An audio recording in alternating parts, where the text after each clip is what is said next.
হাইকমান্ডকে নাহিদ ভাই ওনাকে ফোন দিয়েছি, যথেষ্টবার ফোন দিয়েছি, অগণিতবার আপনারা দেখতে পারেন হোয়াটসঅ্যাপে। উনি ফোন তোলা তো দূরের কথা, ওনারা এখন ব্যস্ত হয়ে গেছে।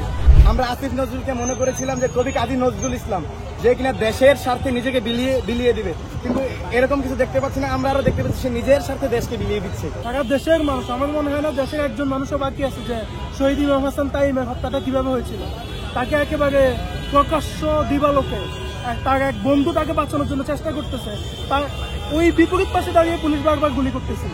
সেই ইমাম হাসান তাইমের এক আসামিকে গত কয়েকদিন আগে জামিন দিয়ে দেওয়া হয়েছে। এখন এইটা তো একটা মানে অপ্রাসঙ্গিক ঘটনা না।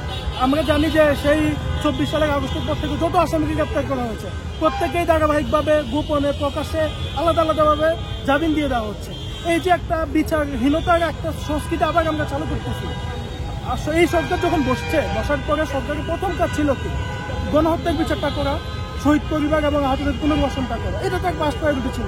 কিন্তু আমরা দেখছি চলনে বলনে কৌশলে একেবারে খুব প্রপারলি এমনভাবে ম্যানেজমেন্ট করা হচ্ছে, ধীরে ধীরে সব আসামির কাছে হাতে পেয়ে যাচ্ছে।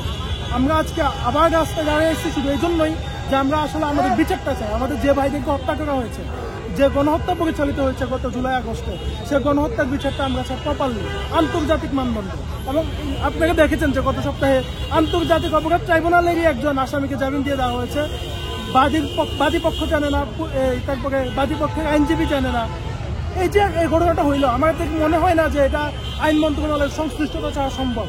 এজন্যই আমাদের দাবি, যাদের সংশ্লিষ্টতা হয়েছে এবং যাদের ব্যর্থতা, প্রথম ব্যর্থতা আইন মন্ত্রণালয়, সেজন্য আমরা আসিফ নজরুলের পদত্যাগ চাচ্ছি। যে বিচারপতি এই ঘটনায় সেই আসামিকে জামিন দিয়েছে তার পদত্যাগ চাচ্ছি, এবং সংশ্লিষ্ট এটা তদন্ত করে বের করা উচিত যে এই ঘটনায় এটা তো একটা নেটওয়ার্ক ছিল। এই নেটওয়ার্কের পুরো প্রত্যেকটা আসামিকে ধরে যারা সংশ্লিষ্ট ছিল এই জামিনের, তাদেরকে বিচার আওতায় আনা হবে।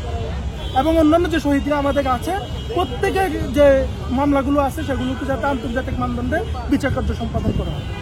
আইনের প্রতি মানুষের যে আস্থা ছিল, আমরা আসিফ নজরুলকে মনে করেছিলাম যে কবি কাজী নজরুল ইসলাম, যে কিনা দেশের স্বার্থে নিজেকে বিলিয়ে দিবে, কিন্তু এরকম কিছু দেখতে পাচ্ছি না। আমরা আরো দেখতে পাচ্ছি সে নিজের স্বার্থে দেশকে বিলিয়ে দিচ্ছে। তো আমরা এখানে মনে করি আইন বিভাগের অবশ্যই গাফিলতি আছে, ইভেন বিচার কাঠামোতে যারা উপর পর্যায়ে বিচারপতি আছে তাদের অবশ্যই গাফিলতি আছে, এবং আমরা মনে করি তাদের স্বজনপ্রীত এখানে অবশ্যই আছে, এবং তারা লেনদেনের মাধ্যমে আসামিদের জামিন করিয়ে দিচ্ছে। আমরা মনে করি আইন বিভাগের বিশাল গাফিলতি রয়েছে। এখানে বসার আগে 1 ঘন্টা পর্যন্ত এনসিপির অফিসের সামনে আমার এই শহীদ পরিবার এবং আহত পরিবার, আহত জুলাই যোদ্ধারা, আমাদের যোগাযোগ হয়েছে। আমরা অবস্থান তারা আসবে না, 1 ঘন্টা তারা আসবে না।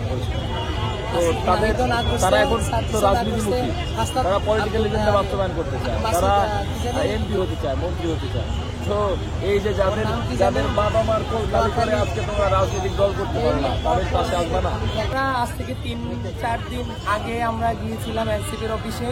এর আগে আপনারা জানেন যে আমরা 19শে জুলাই আন্দোলন করেছিলাম, একটা আলটিমেটাম দিয়েছিলাম।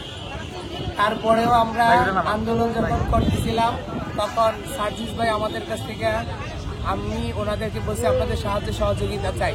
ওনারা খালি আমরা কতজন সেটা জানতে চায়, মানে আমরা ভিত নাড়াতে পারবো কিনা এটার ওনার কথার মনে হচ্ছে যে আমরা কতজন। ওনারা খালি বারবার ফোন দিয়ে জিজ্ঞাসা করে আপনারা কতজন আছেন কিছু পরপর। কালকে রাতে যখন সার্জিস ভাইকে বললাম যে ভাই আপনাদের লাইবিলিটি আছে, আপনাদের ডাকে বের হয়েছি, এর আগেও 2-3 দিন আগে হান্নান মাসুদ ভাইকে অফিসে গিয়ে পেয়েছি, ডিরেক্ট প্রশ্ন করেছি আপনারা শহীদদেরকে অউন করেন কিনা, আপনাদের ডাকেই তো আমরা বের হয়েছিলাম, এই মায়ের সন্তানটা বের হয়ে জীবন দিয়েছে, আসবেন কি আসবেন না। ভাই আমার রাজনীতির মারপেজ আছে, আমি দলের হাইকমান্ডের সাথে কথা না বলে সিদ্ধান্ত দিতে পারবো না। হাইকমান্ডকে নাহিদ ভাই ওনাকে ফোন দিয়েছি, যথেষ্টবার ফোন দিয়েছি, অগণিতবার আপনারা দেখতে পারেন হোয়াটসঅ্যাপে। উনি ফোন তোলা তো দূরের কথা, ওনারা এখন ব্যস্ত হয়ে গেছে। শহীদ পরিবারকে দেখার কি সময় আছে? ওনারা এখন আগামী দিনের ভবিষ্যতের প্রধানমন্ত্রী হবে, রাজনীতির দল গঠন করেছে। ওনারা যখন দল গঠন করবে, ওনারা যখন আন্দোলনে ডাক দিয়েছিল, ওনারা কি বলেছিল আসো আমরা তোমাদের রক্তের উপর দিকে দল গঠন করে ক্ষমতার মসনদে যাব? ওনাকে ফোন দিলে ফোন রিসিভ হয় না, নাহিদ ভাইকে, আসিফ ভাইকে ফোন দিলে ফোন রিসিভ হয় না, শুধু মেসেজ সিন করে রিপ্লাই দেয় না। মাহফুজ ভাইকে ফোন দিলে ফোন রিসিভ তো দূরের কথা, সিনেই করে না উনি। আজকে তারা ফায়দা লুটা শেষ, আমাদের ব্যবহার করা শেষ, নিজেদের লক্ষ্যে পৌঁছে গেছে, রাজনৈতিক দল গঠন করে ফেলেছে। এখন ওই যে আমি সবসময় যেটা বলি, অন্ধ যখন চোখে দেখতে পায় সবার আগে বেইমানি করে তার হাতের লাঠিটার সাথে আমাদেরকে না সকল শহীদ পরিবারকে ভুলে গেছে।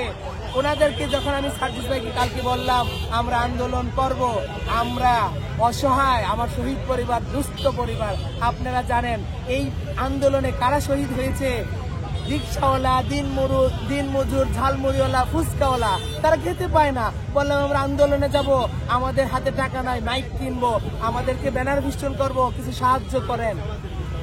সাজিদ ভাইকে বললাম, উনি কিছুই বললেন না। উনি বললেন আপনাদের কি কি লাগবে, আমার কাছে টাকা চান, এটা বলে আমাকে একটা মেসেজ করেন। আমি ওনাকে সেইভাবেই মেসেজ করেছি, ওনাকে হোয়াটসঅ্যাপে। আমি বললাম আপনারা থাকবেন না? না, আমরা এখন থাকতে পারবো না, কিন্তু আমরা পরে নামবো আন্দোলনে নির্বাচন পিছানোর জন্য, নির্বাচন হতে দেওয়া যাবে না বিচার ছাড়া। তো আমি বললাম বিচারের জন্য তো আমরা নামতেছি, আপনারা আসেন। তো আমরা এখন আসবো না। আমি মরেও শান্তি পাবো, আল্লাহর কাছে আমি এটাই আমার চাই, আর আমি চাই না। আর যারা মারছে এগো আল্লাহ এরকমই এগো মার, যেমন শিয়ালদানার মারটা ভিতরটা যেমন খাবলায়, তাগো মার ভিতরটা এবং খাবলায়, তাগো যেন দুনিয়ার থন বিচার করে দেয়। আমি যেন দুনিয়ার থন দেখতে পাই, আমি যেন দুনিয়ার থন যাই, যেন আমি প্রয়োজন হ। আমার শিয়ালদানার যেমনি মারছে তারাও এমনি হ্যাগো মারছে, আমি সুখ পাবো। আমি আর তাই না, চলতাই না। এই যে